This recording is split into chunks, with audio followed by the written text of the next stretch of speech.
on your mind this entire time?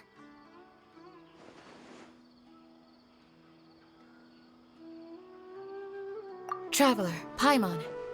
I finally found you. Finally? Did something happen? Don't you feel like there's something off about this year's Academia Extravaganza? When Candace and I were at the cafe earlier, we might have caught sight of some mercs on business. Thing is, they were disguised as tourists here to shop. But no disguise can mask the stench of blood. Just from their suspicious looks, I bet they do dirty work like kidnapping or assassinations. We eavesdropped on them for a while. Their target seems to be someone called Sachin. Sachin? Isn't that the person who Karina mentioned during the opening ceremony? He's apparently the sponsor behind the competition prizes and the Diadem of Knowledge, but he hasn't shown himself at all. Sounds like a rich person, all right. It makes sense now. The Eremites have been struggling to make ends meet recently, so a lot of groups have been doing private work that involves the rich. In their words, one gig sets you up for half a year. Just one job like this nets them enough mora to take it easy for a while. The extravaganza has brought many tourists to Sumeru City all at once, so it's likely that they took advantage of the bustle to sneak in. Dia and I wanted to directly capture them, but they were on guard and made some excuse to slip away. I would have tied him up if it wouldn't have caused a scene. Who's legally supposed to take care of this kind of thing? The Matra or the Core of 30? If Sino were here, he'd definitely get involved. Why don't we head over to the Academia and tell Amatra? Thanks a million, you two. Not at all. It was coincidence on our part as well. Yeah, don't sweat it. The Eremites' reputation is gonna get even worse if these scumbags succeed. But this is Sumeru City. Candace and I don't have as much freedom to act here, so we're leaving this in your hands. Should you require our aid, come find us at the cafe.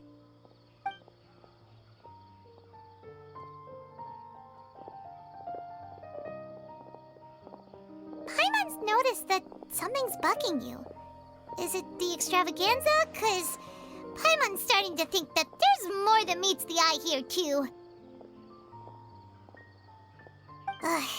But thinking like this isn't doing anything. Let's just go find Amatra.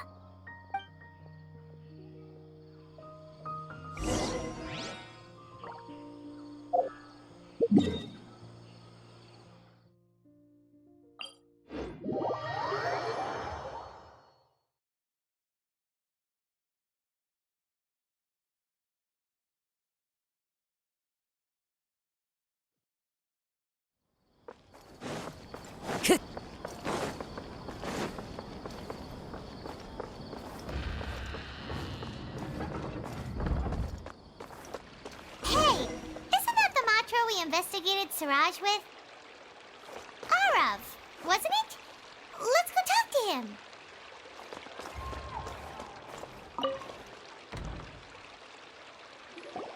Hello, both. It's been a while. Do you have any issues to report? Someone's planning to kidnap Sachin. Goodness. Though I suppose it's not all that surprising. The growing popularity of the extravaganza has given him quite the reputation boost as its sponsor. He's seen as one of these super rich types. Well, since he's got a target on his back now, shouldn't you send some people to protect him?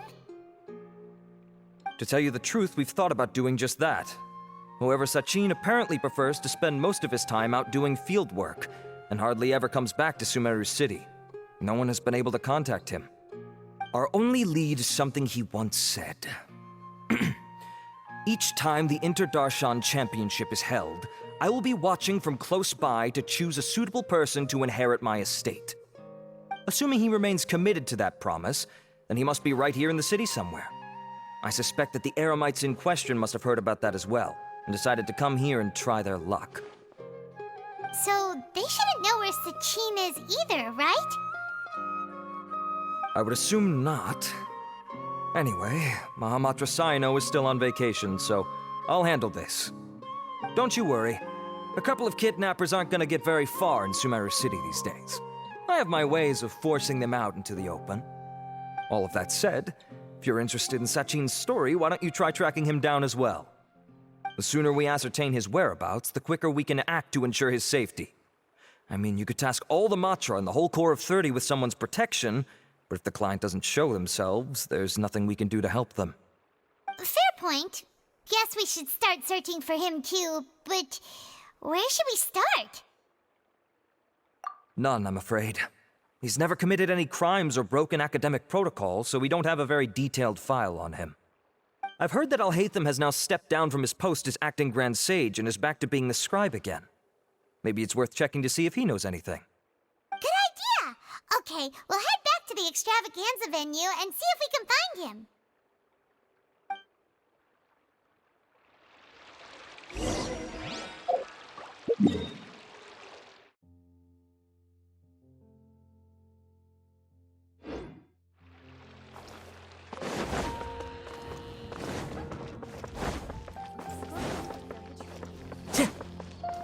Time to go.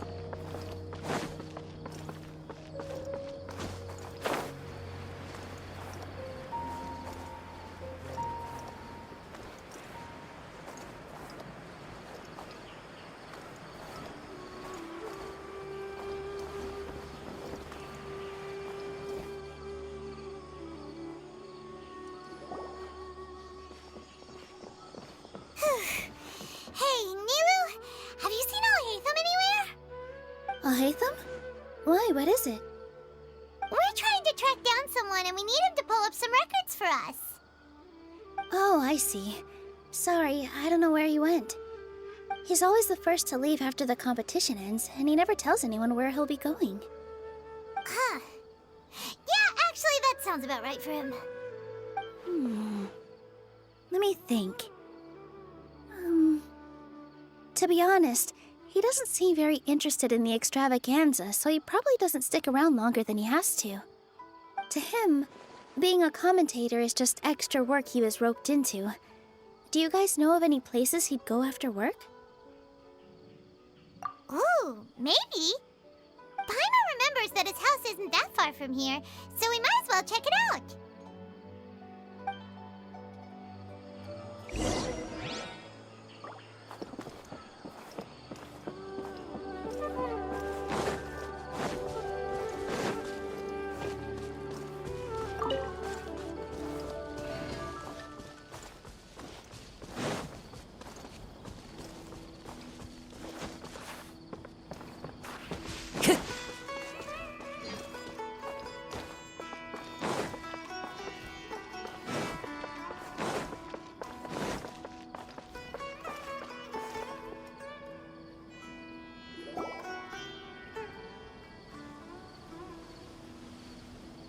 Let's try knocking.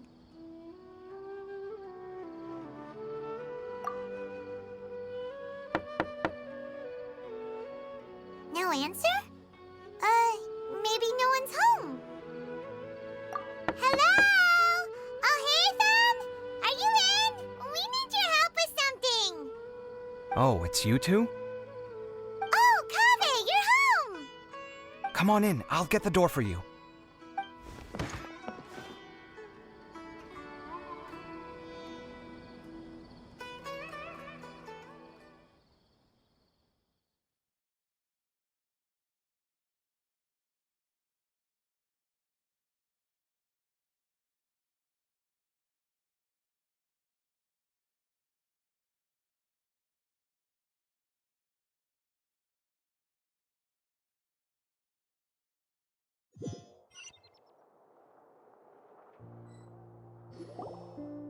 We didn't hear a peep when we first knocked. We thought no one was home.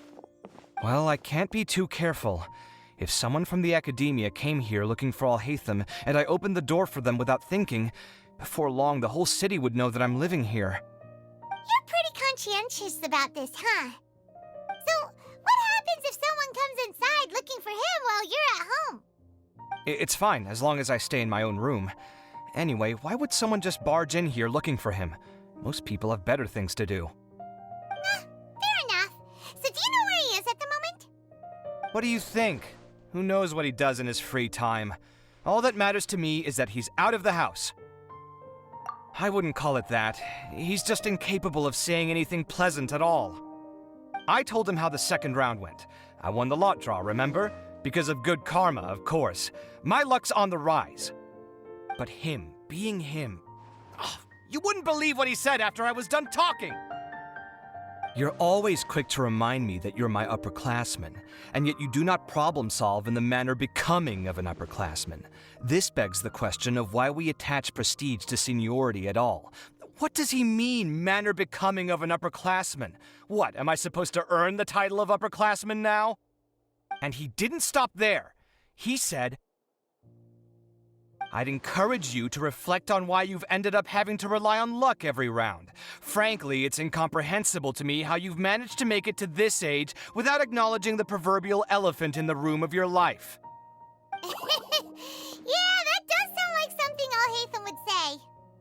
I've had it with him. Every time I talk to him, it's the same way. He finds a way to infuriate me every single time. Anyway, the disdain is very much mutual between us, so I'll be moving out as soon as possible. I'm actually packing my things right now. He'll have to get used to doing his own cleaning and tidying from now on. See those perfectly hung paintings on the walls? They're coming with me too. If his life wasn't utterly devoid of artistic sensibility already, it certainly will be after today. Wait, you're moving out already? But the competition isn't even over yet. How can you afford it? Well, obviously I can't just yet. I'm just packing early to get ahead of the game. I've got my new place picked out already. The moment I have my hands on the prize money, I'm going to buy it and move my things right in. It'll take me 3 days tops to move out of here for good. I now know what I have to do to achieve this goal. No matter what happens in the third round, I will win. I will emerge triumphant. You'll see. Well, we'll be rooting for you. But are you sure you'll be all right? In what way? Layla said that she thinks you'll get caught up in internal conflict. Meaning what exactly? Oh, don't tell me you think I have serious personality flaws too. Oh, we didn't say that. But think about it. You say you want to win, but you also turned Farozan down when she offered to give you her points. Plus, you took it upon yourself to help those desert foxes. Wait, what's so unusual about all that? I gave you my reasons. I would have felt guilty otherwise. Where's the conflict in that?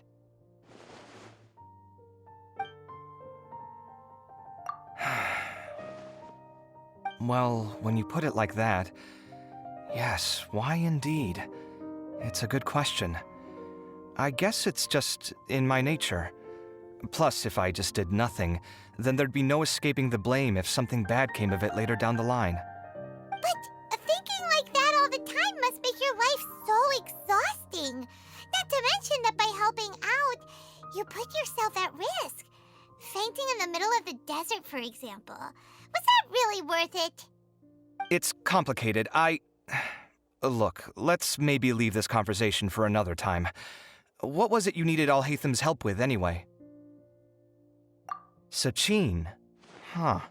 He did actually mention a Sachin recently. I remember he brought a few documents home that day. He was thinking out loud as he looked through them, making some notes and doodling as he went. He even suggested that I should take a look, but I didn't. Give me a moment. Let me go find them.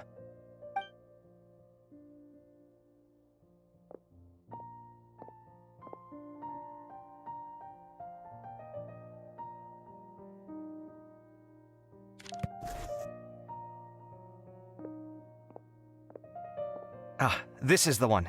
Here, take it. You sure he'd be okay with this? With taking liberties? He's certainly okay with helping himself to my beer whenever he pleases. And anyway, he did ask me if I wanted to read his notes. I didn't see the point at the time, so he just left them on the side. He doesn't leave documents lying around unless he's okay with other people reading them. It's fine, I promise. Cool, if you say so. Okay, let's see what he's got on Sachin.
information.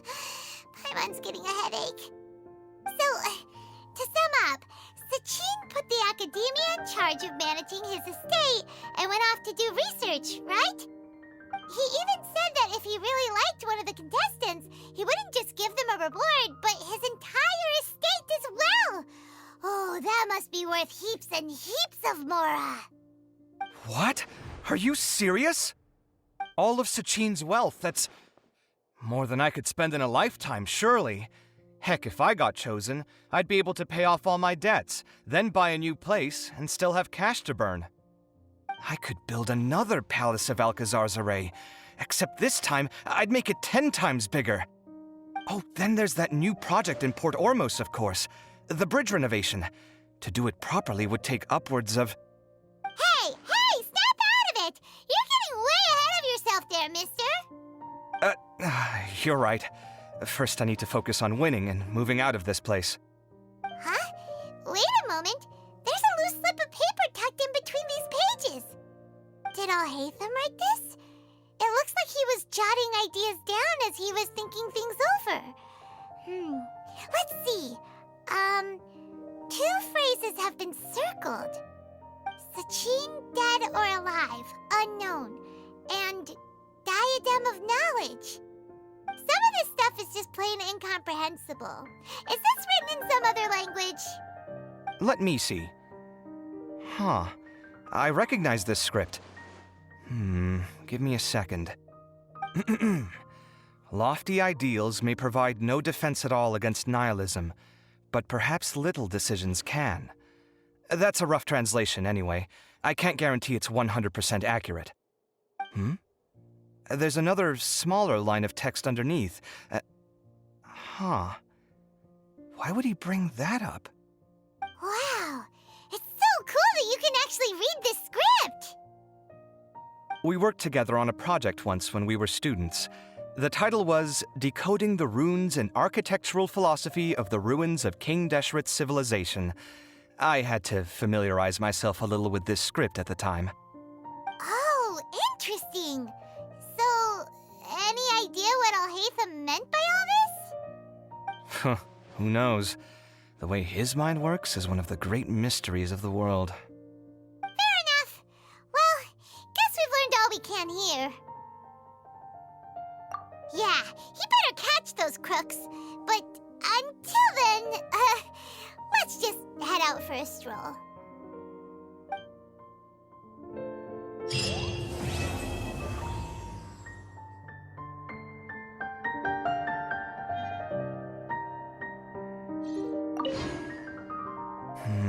Little decisions.